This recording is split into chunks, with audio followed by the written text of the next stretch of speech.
Здравейте, аз съм Жасмина, вие сте Жас 555, радвам се видя и добре дошли в днешното видео. Както сте разбрали от заглавието на видеото, днес ще ви покажа моята рутина за коса след морето, как да си възстановите косата след море, басейн и така нататък. Така че, ако такъв тип видеа са ви интересни и ви харесват, харесвайте видеото, абонирайте се за канала ми, може да ме последвате и в моите социални мрежи, линк към тях долу в описанието. А сега нека да започваме с видеото. Нека да не обръщаме внимание на това как се вързах. Вързах се много нескопосано, но съм си намазала косата с тоници за растеж на косата, като не съм сигурна къде може да ги намерите в България, понеже те са закупени от Гратис в Турция, така че не знам къде точно в България може би се продават, може да проверите в някои магазини. Сега ще ви покажа, може да видите в интернет, може би ги има някъде, но съм доволна от тях, затова ще ви ги покажа. В случай, че имате път към Турция, може да си ги вземете. Бяха мисля, че на 20 лева взех целият пакет, като към него има и олио от розмарин и още други съставки. Всичко е полезно за косата, нали? Изключете факта, че лъща, нали? Сега намазала съм си косата. Така, като ето това е първото... Боже, чакайте. Ето така да видим как ще се види. Така изглежда самото нещо, ако мога да се фокусира. И го използвам веднъж на една седмица, веднъж на 2 седмици или един път в месеца. Боже, днеска не ми се отдава да говоря. Като това е 250 мл и съдържа всякакви съставки, като тук виждам гроздови семена, портокал виждам, розмарин, джинджифил. В общи линии много полезни съставки за косата и честно казвам съм доволна, защото за разлика от розмарина мирише една идея по-приятно. Като има и масло към комплекта и целият комплект беше 20 лева по мои скромни спомени, но тогава беше на намаление, не съм сигурна колко ли ще е в момента. Така че да, грубо сметнато в левове, нали, мисля, че беше около 250 лири, някъде там 4. Около 250 лири ми се въртат главата, може и да е повече. Така, това е другото, което честно казано е с и витамин B5. Го фокусира днеска, може и да го видите по-хубаво.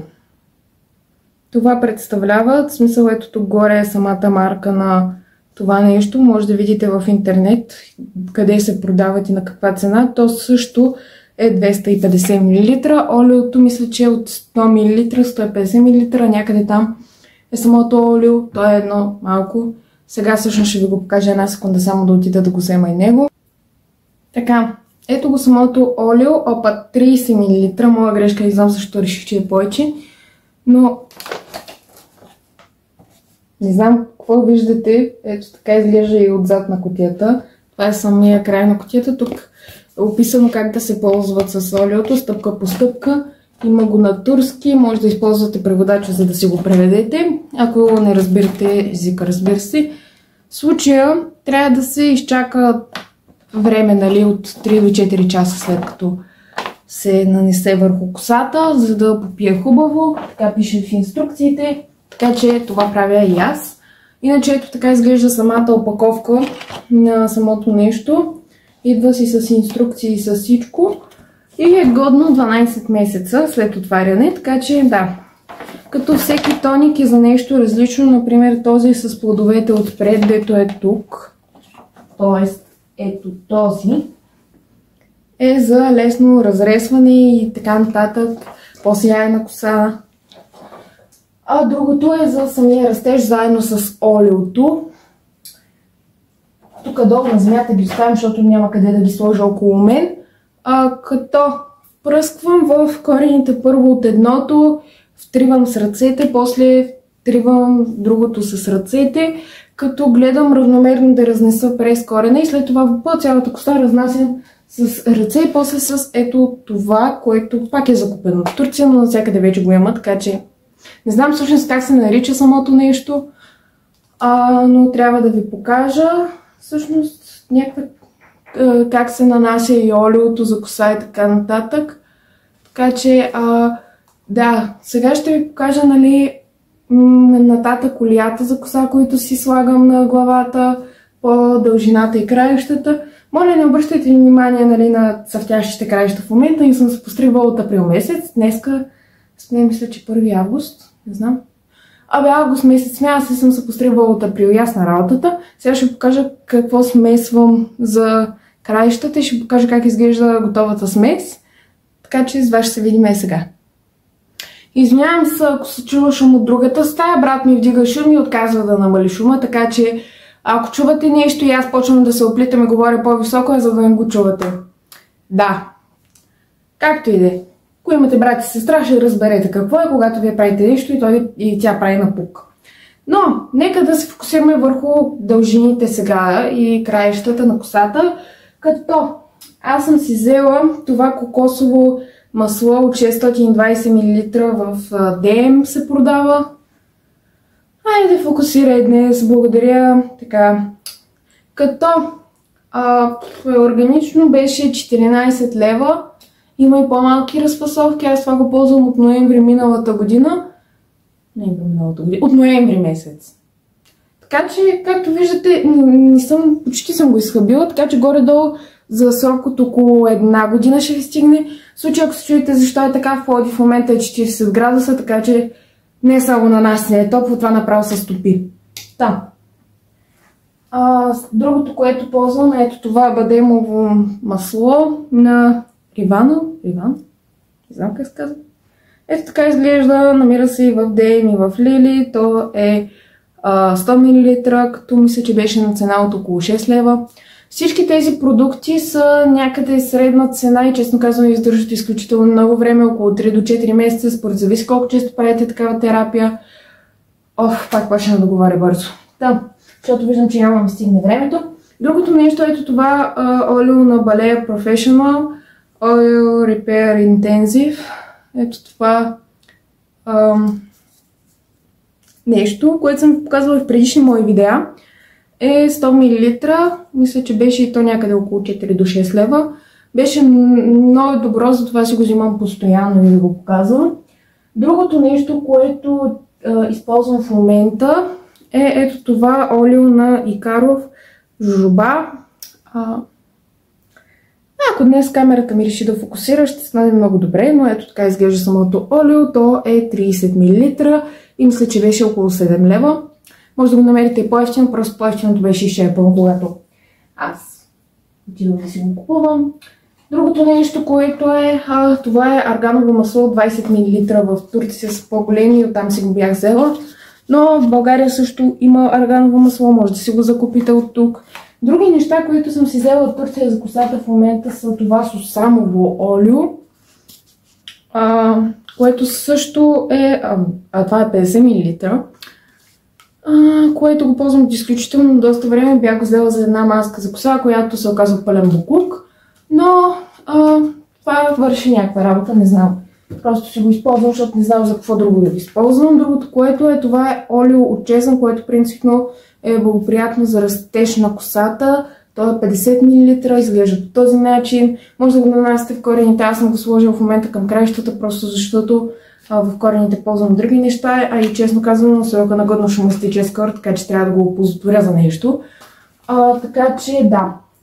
Другото нещо, което се чудих дали да ви го покажа или не, ето това олио на Алверде, понеже то е със същите неща, които вече ви показах, с изключение, че съдържа слънчогледово масло, защото то съдържа кокос и бадем, така че не мисля, че има смисъл да го взимате, просто ви го показвам, защото аз съм си го сложила, за да го изхъбя.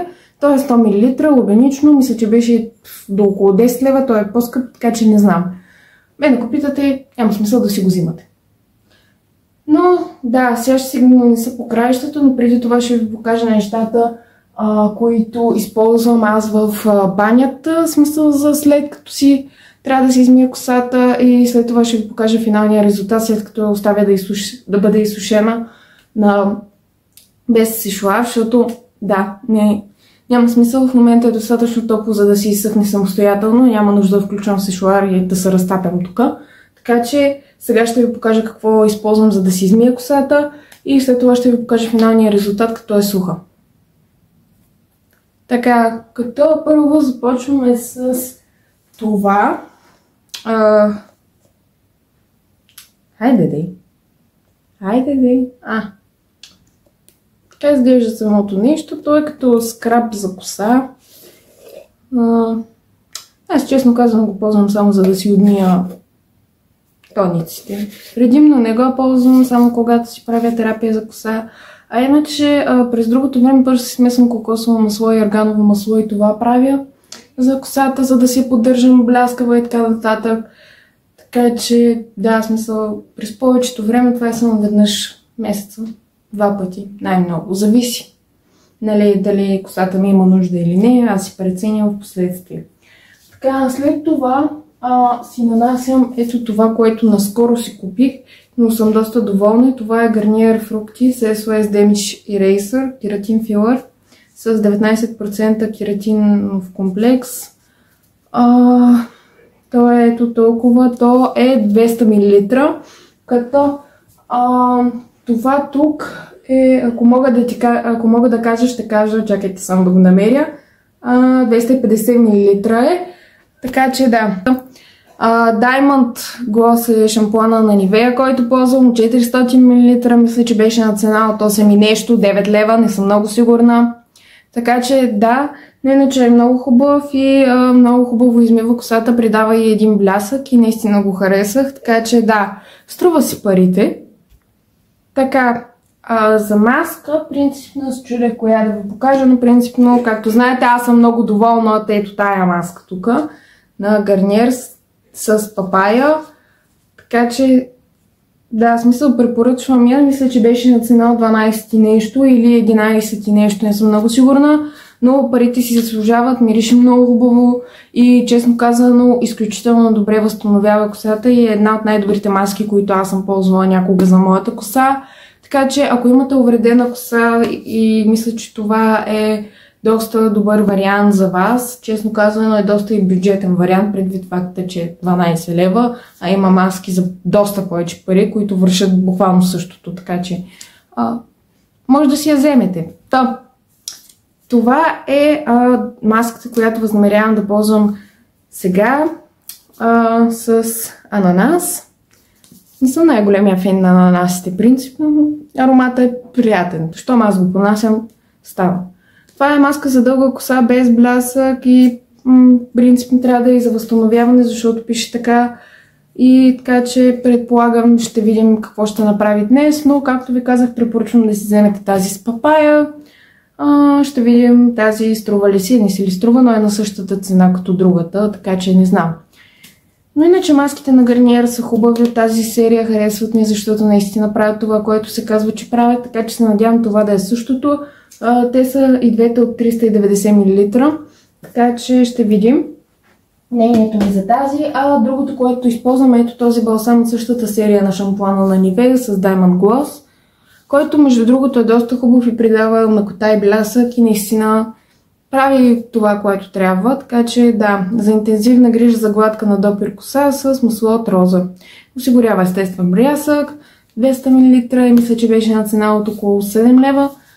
Не съм много сигурна за цените, защото не съм сигурна дали няма да се променят цените в последствие след видеото, така че да. Не отговарям за това колко точно струват тези продукти, но толкова горе-долу ми е паметта в ден, така че мисля, че да. Но в случая, че вие ще си сушите косата с шишуар, бих препоръчала ето тези кристали, които съм си закупила от DM. Отново, аз доста пазарувам от там неща, така че предимно да. Те са 50 мл и честно казвам, това ми е, мисля, че четвъртата разфасовка от тях и съм изключително доволна. Правят косата мека, гладка на допир и наистина мирише уникално. Така че това е бюджетен вариант. Ако ви трябва топлинна защита, сега ще ви покажа тази, която аз ползвам, но искам да вметна, че аз ползвам единствено сешуар. Много рядко преса и много рядко маша. Предимно се къдря с ролки и не ползвам продукти за накъдрене или за изправяне, така че не съм сигурна, че топлинната защита ще върши работа за това, но за сешуара е добре, така че не съм сигурна дали ще проработи за преса и маша и не отговарям за това. Това е съответната топлинна защита, за която става на въпрос. Тя е на цена от около 3 лева, така че да. Тя е двуфазна и задържа до 220 градуса, което така пише, сега не гарантирам. И е 200 мл, бюджетен вариант за хора, които използват само сешуар и им трябва топлинна защита, така че да. Нанасям си всичките продукти, ги смесвам принципно, които са олията в една чашка, нанасям по краищата и чакам от 3 до 4 часа. С вас ще се видим с готовия резултат, така че чао и до след малко. Така, косата ми изсъхна и е време за резултати. Малко ми се върнаха кичурите, но иначе така изглежда, не знам как да ви покажа. Трябва да се подстрижа малко иначе, но така изглежда. Не знам, не пък бива да показвам работи. Стресах се уж, ама да, в общи линии е добре и не знам дали се вижда добре на камерата, но има доста добър блясък. Това е заради продуктите, нали? Следователно, вашата коса, ако няма блясък, биха били вършили добра работа за да си възвърнете блясъка на косата. Това беше от мен, с вас ще се видим да си кажем чао и така. Това беше днешното видео. Аз бях Жасмина, вие бяхте Жаси555. И ако това видео ви е харесало, харесайте видеото, абонирайте се за канала ми и може да ме последвате в моите социални мрежи. Линк към тях долу в описанието. Чао и до следващия път! Чао!